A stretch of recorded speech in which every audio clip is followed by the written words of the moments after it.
last Assembly Johnson Congress mentah kata lawan penyesok kat NPP. Jadi don lang batu thì hanu korkom ipoi ban wan gung ska NPP.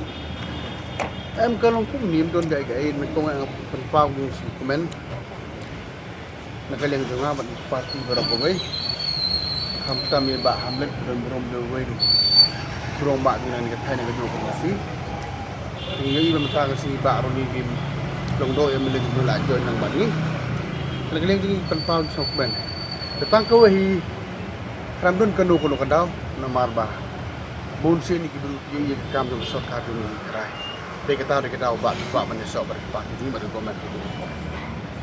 Kemang iban ba hamlar dan hangi iba ke election arku praro kandam yang iba roni dei sitting am bis amle ti iba hamlar dei amle bare nongelamba Ahmad Bahajong NPP tanu kor kompat imbati.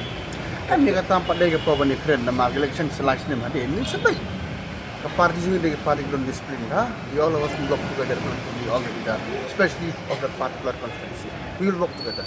Isyam kumno ya kani kajingwa ajongga NPP ban convince ki MLA ban penyesok no sing NPP iba adai lagi kam jongga government ni idai na tang na ka parti ba chima. Em ngam ong kanu ngasim kanu ngapan pang ung songo bagi parlok ti bru yo iba don the confidence ke NPP ke development kawan. So no agreement. Now the agreement is to strengthen the party only. That is our intention. Akan cepat aja beroma. At least ada nak pokok ye, we are all equal.